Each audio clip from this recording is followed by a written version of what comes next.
Hey everyone, I'm Josh. Living in a blended family comes with its challenges. My mom married Mark when I was 8, and adjusting to life with him and his two kids, Sam and Lily, hasn't exactly been smooth. We've all lived under the same roof for 9 years, but despite Mark's best efforts, we've never really clicked like you'd expect siblings to. It's not that we fight or anything. Sam's always been into sports, and Lily's more of a bookworm, while I fall somewhere in between with a bit of a leaning toward academics. We get along, sure, but there's always been this invisible line between us, making us more like polite housemates than family. This year, as I entered my senior year of high school and the weight of college applications started piling up, that invisible line felt more obvious than ever. One evening, Mark and my mom sat me down in the living room. The light was dim, and there was a tense atmosphere that made my stomach knot up before anyone even spoke.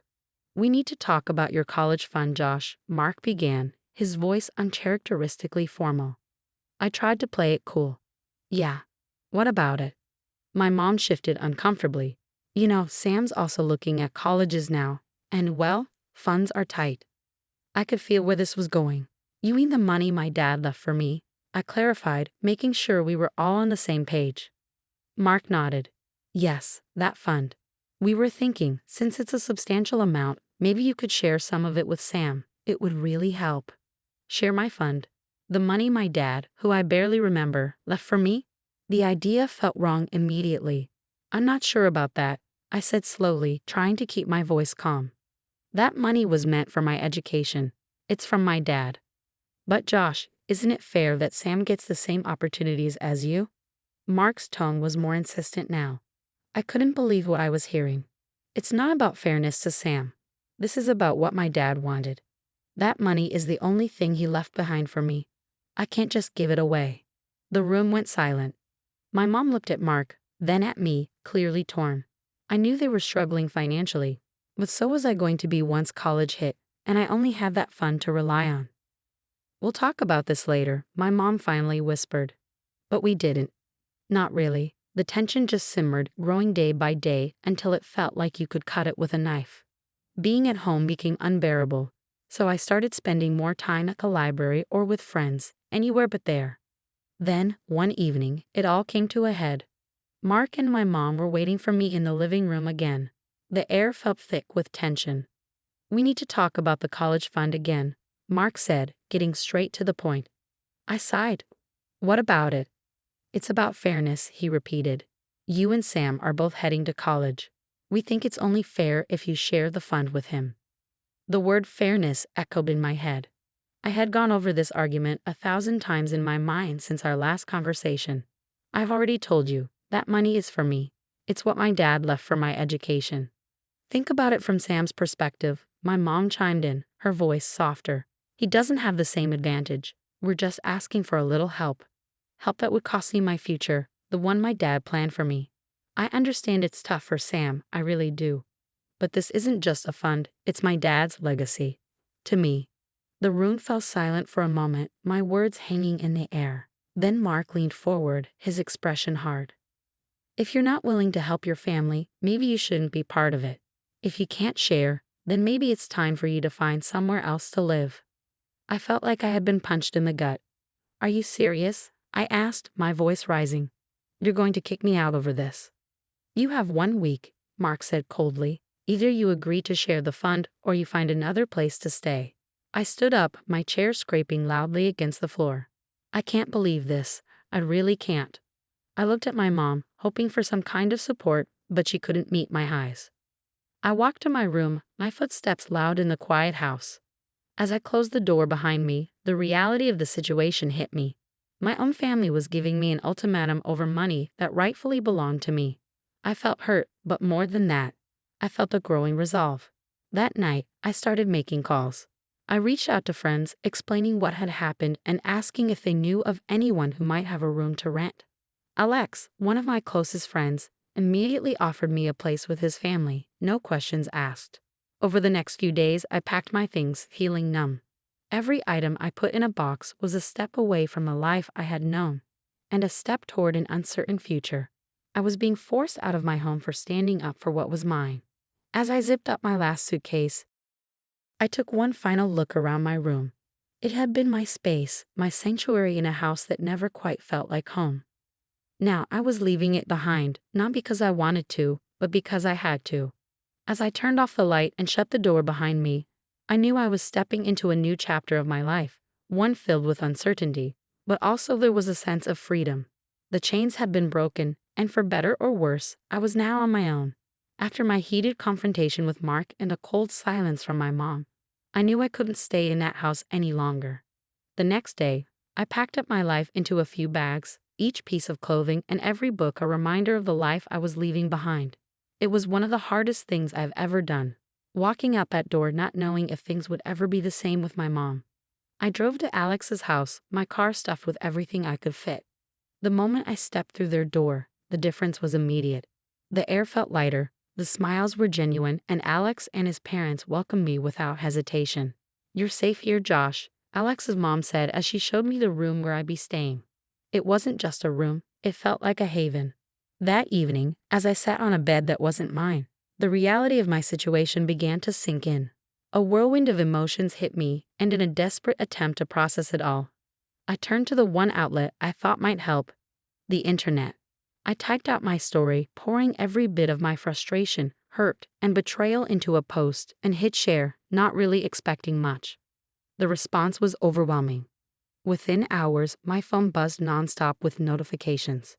Comments poured in, ranging from words of support to heated debates about family obligations. "Family should support you, not strip you of what's rightfully yours," one person wrote.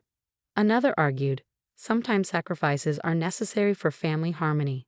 But what harmony was there in being forced out of my own home? As the story spread, local bloggers and even some news outlets picked it up.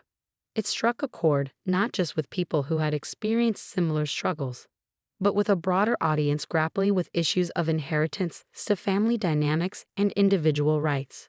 Through it all, Alex was there, listening like any true friend would.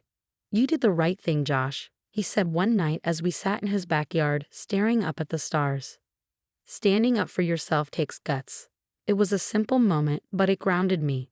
Here, I wasn't just a problem to be dealt with, I was a person worth listening to. Living with Alex and his family, I found the kinship and understanding that had been missing from my life for a long time. They didn't tiptoe around me or make me feel like a burden. Instead, they included me in their daily routines, from family dinners to game nights, showing me that family isn't just about blood, it's about the bonds you build. As days turned into weeks, I began to regain my footing. The hurt was still there, and the uncertainty about my future loomed large. But in this new refuge, with the support of Alex's family and the overwhelming encouragement from strangers online, I found the strength to start looking ahead. I began focusing more seriously on college, applying for scholarships, and looking into part-time jobs. I was determined to build my future, no matter the obstacles. The sanctuary I found in Alex's home gave me more than just a roof over my head. It gave me hope. It showed me that sometimes, when one door closes, another one opens, and often it leads somewhere even better. The fallout from sharing my story online continued to ripple through my life. Every notification and comment felt like confirmation that I had made the right choice. Though it also brought an unexpected pressure.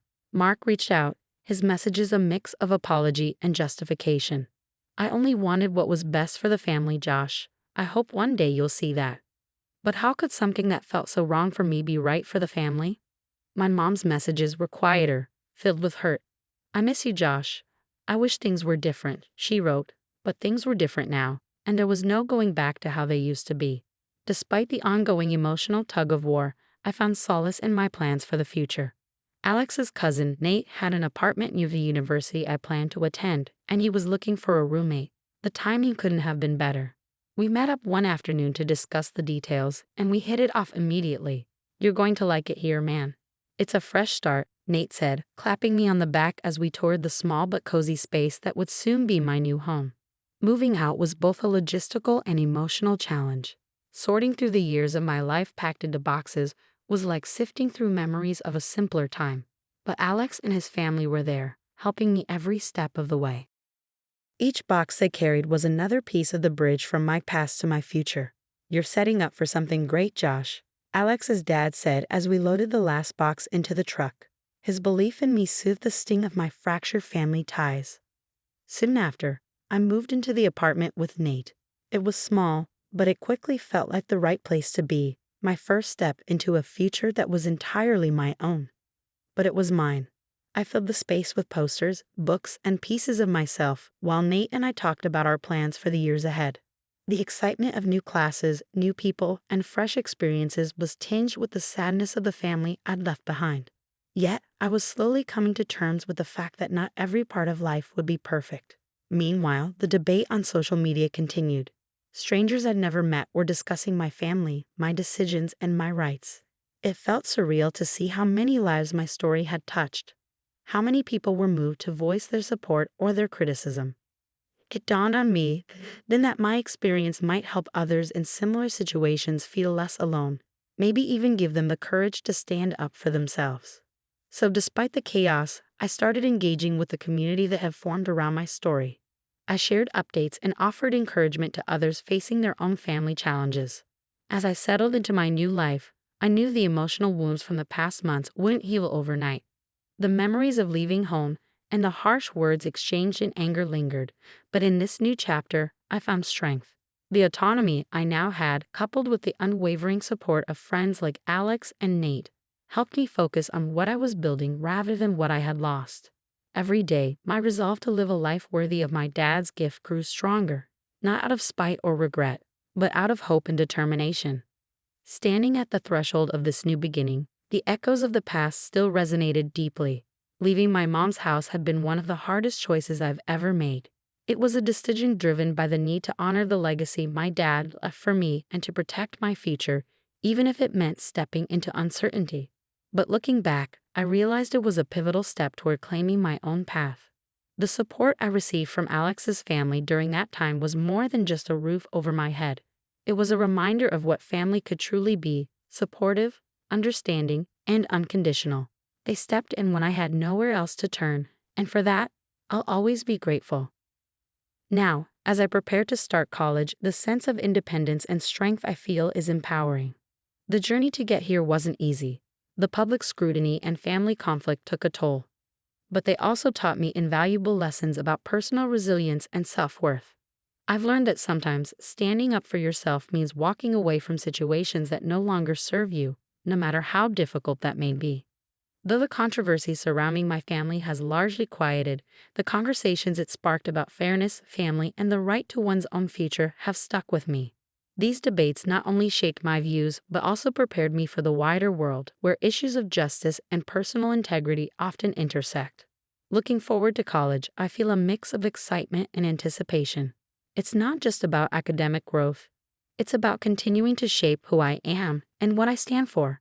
I'm ready to dive into new challenges, meet new people, and continue building a future on my own terms. And I'm deeply thankful for everyone who supported me along the way. Friends like Alex and Nate, and even strangers online who shared their words of encouragement. Their kindness reminded me that support can come from the most unexpected places. As I step into this next phase, I'm not just moving on from a chapter filled with conflict. I'm entering a future I've forged myself. A future full of possibility, learning, and growth. I go into this next stage of life not just as a college student, but as someone who has faced down personal battles and emerged stronger. This journey has redefined my understanding of family, not just as the people you're born into, but as those you find along the way, who stand by you when you need them most. Before I wrap this up, here's a question for all of you. Do you think I was right to prioritize my future and my dad's legacy over my stepfamily's request, even though it meant severing ties? Could there have been a compromise, or was standing my ground the best choice? I'd love to hear your thoughts and opinions, so drop your comments below and let's get a conversation going. And if you found this story compelling, don't forget to like the video and subscribe to the channel for more content like this. Your support means a lot and helps us continue bringing stories that matter. Thanks for watching.